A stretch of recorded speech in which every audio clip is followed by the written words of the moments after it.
When I saw a child in my basement, my world stopped. The little boy was sitting on the cold floor, holding a toy car, staring at me with eyes that looked too familiar. At first, I thought my mind was playing tricks on me. It was late in the evening, and I had gone down there to check a water leak. The light bulb flickered, the air smelled damp, and I heard soft breathing that wasn't mine. And then I saw him, a small boy, around 6 years old, wearing an oversized hoodie. His face was pale, but his eyes looked just like my husband's. When I called my husband downstairs, his face turned the color of paper. He froze. Not a word came out of his mouth. I remember asking, softly, "Who is this child?" He didn't answer. He just stared, trembling. That was the night my marriage, the one I thought was built on love and trust, started to crumble. I've told this story many times in my heart, but this is the first time I'm saying it out loud, because it isn't just. It's about waking up from a dream you thought was real and realizing you've been living someone else's lie. My name is Clara. I've been married to Daniel for 14 years. We lived in a quiet house at the end of a small street, the kind of place where neighbors smiled and children played until sunset. Daniel was an accountant, calm, serious, and always busy. I worked part-time at a flower shop, so our lives were simple but content. Or at least, I believed they were. We had one daughter, Emma, 12 years old, gentle, and bright. Every evening, I'd make dinner. Daniel would come home, we'd eat, laugh a little, and talk about our days. Sometimes, when I'd look at them both, I'd whisper to myself, "I'm lucky." But love can be quiet, and lies can be quieter.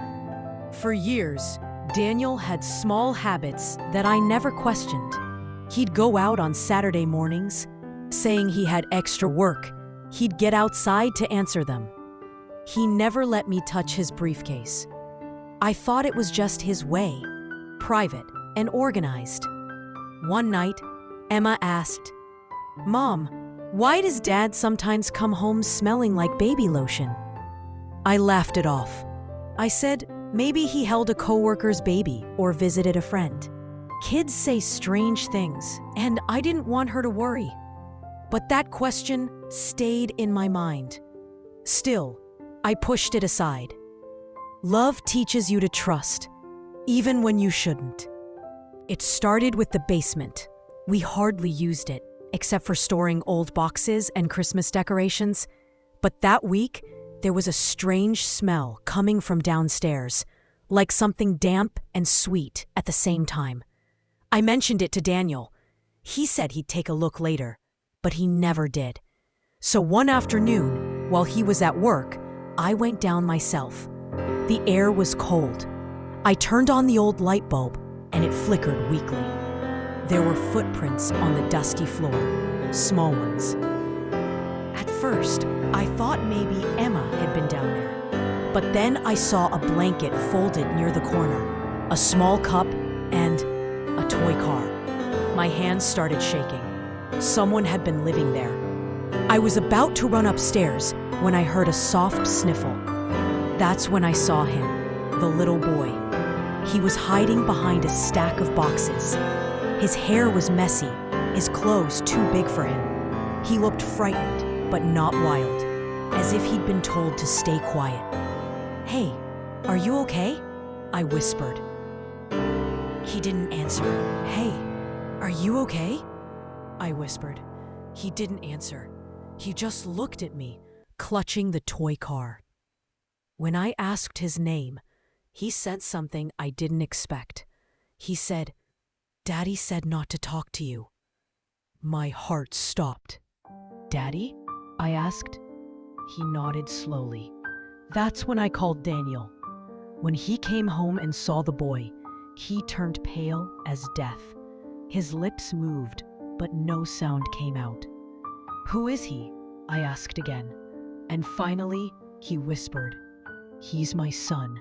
The words fell like stones in a well. He explained everything, in pieces, in shame. Years ago, before our daughter was born, Daniel had an affair with a woman he met at work. She became pregnant, but she never told him until years later. When she passed away in an accident, social services called Daniel, the only parent left. He took the child in, but instead of telling me, he brought the boy secretly to our basement. He said he didn't want to destroy our family. "He's been staying here?" I asked, my voice trembling. Daniel nodded, "Just until I figure things out." The words made no sense. How could he hide a child in our home? Our home, as if it were a secret shame.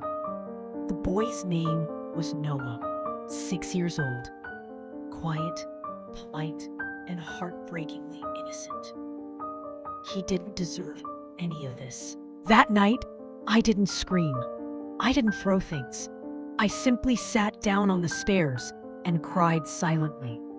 Daniel tried to explain that he visited Noah during the day, brought him food, and promised him that someday he'd have a real home.